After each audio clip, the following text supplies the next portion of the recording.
Liberty அப்படிங்கிறது என்னென்னா it's not only personal affair. Liberty சுதந்திரம் அப்படிங்கிறது நம்மளோட பர்சனல் மட்டும் கிடையாது, இது வந்து ஒரு சமூக ஒப்பந்தம். ஸோ வந்து ஒரு சொசைட்டியில் நம்ம இருக்கோன்னா சொசைட்டிக்கு ஏற்ற மாதிரியும் நம்ம வாழணும். என்னோடய விருப்பம் நான் எப்படியாவது இருப்பேன்னு நம்ம வந்து சொல்ல முடியாது. நெக்ஸ்ட்டு பார்க்கலாம்.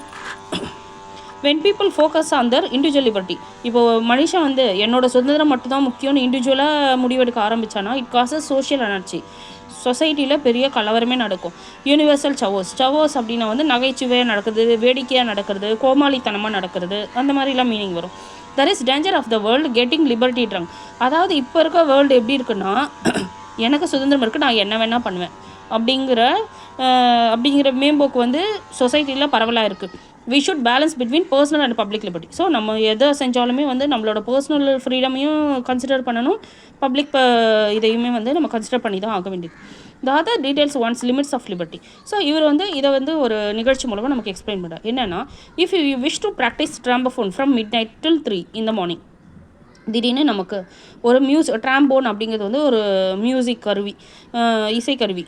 திடீர்னு நைட்டு வெடிக்காத்தால 3 மணிக்கு நமக்கு வந்து அதை வாசிக்கணும்னு ஒரு க்ரஷ் வருது. அப்போ நம்ம என்ன பண்ணுவோம்? You can do it on the top of Everest. வெடிக்காத்தால 3 மணிக்கு ட்ராம்போன் அப்படிங்கிறது ஓவர் சவுண்டு வரும்.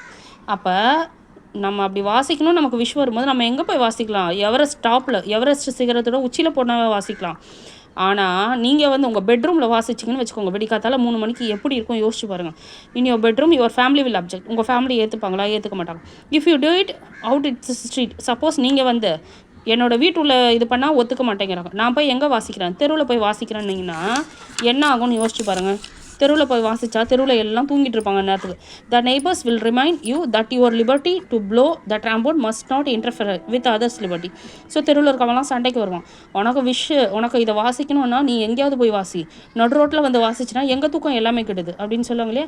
That's the curtailment of private liberty is necessary to avoid universal source. So நம்மளோட தனிப்பட்ட சுதந்திரம் வந்து மற்றவங்களை வந்து என்ன பண்ணக்கூடாது, கஷ்டப்படுத்தக்கூடாது, கோமாளித்தனமாக இருக்கக்கூடாது. And establish social order. When we step of our kingdom personal liberty of action becomes qualified by others liberty. So நம்மளோட அரசாங்கம் வந்து நம்மளோட தனிப்பட்ட சுதந்திரம் வந்து என்னது, மற்றவங்க சுதந்திரத்தையும் கன்சிடர் பண்ணாதான் அது குவாலிஃபைடாக இருக்கும்னு சொல்லியிருக்கு. A reasonable consideration for the rights or feelings of others is the foundation of social contact. So வந்து நம்ம எதை பண்ணாலுமே நம்மளோட தனிப்பட்ட உரிமை அப்படிங்கிறது மற்றவங்களையுமே வந்து டிபெண்ட் பண்ணி தான் இருக்குது. So, in the little habit, it is the little habits of common places, intercourse that make the great sum of life. So வந்து இந்த மாதிரி சின்ன சின்ன விஷயங்களெல்லாம் நம்ம வந்து ஃபாலோ பண்ணால் தான் என்ன ஆகும்னா நம்ம லைஃபுமே வந்து கிரேட்டாக இருக்கும். It's sweet and sour life journey. நம்ம லைஃப் ஜேர்னியுமே எப்படி இருக்கும்னா ரொம்ப ஸ்வீட்டாக போகும் அப்படின்னு சொல்கிறாரு. ரொம்ப ஈஸியான ஒரு இதுதான் இது. நீங்கள் வந்து இதில் என்னென்ன முக்கியமாக ஞாபகம் வச்சுக்கணும் அப்படின்னு வந்து ஃபஸ்ட்டு இன்ட்ரோடக்ஷன் போட்டுட்டு டாபிக் ஆத்தர் நேம், இதில் ஸ்பெல்லிங் மிஸ்டேக் வரக்கூடாது. இன்ட்ரோடக்ஷன் என்னன்னு தெரியும், அந்த ஓல்டு ரேடியோட ரூட் பிஹேவியரை பற்றி எழுதணும். ப்ளஸ் வந்து டிராஃபிக் போலீஸையே நடு ரோட்டில் நிற்கிறாங்க அதை பற்றி எழுதணும். நெக்ஸ்ட்டு வந்து நம்மளோட பர்சனல் அந்த நம்மளோட முடிக்கு சாயம் போடுறது, தாடியை மீசை எப்படி வேணால் வந்து ஃபிட் பண்ணிக்கிறது, ட்ரெஸ்ஸு ஓவர் கோட் போடுறது, சாண்டல்ஸ் இதெல்லாம் நம்மள it doesn't NEET anyone permission. இதுக்கெல்லாம் யாரோட பெர்மிஷனும் வாங்கணும்னு அவசியம் கிடையாது. ஆனால் மற்றதுக்கெல்லாம் பெர்மிஷன் வாங்கணும்னு சொல்கிறாங்க. இது எந்த அளவுக்கு புரிஞ்சுதுன்னு எனக்கு கமெண்ட் பண்ணுங்கள். ஈஸியாக மார்க் வாங்கலாம், கொஸ்டின் வந்தால் மிஸ் பண்ணாதீங்க. All the best. எந்த அளவுக்கு புரிஞ்சுதுன்னு எனக்கு கமெண்ட் பண்ணுங்கள். தேங்க்யூம்மா.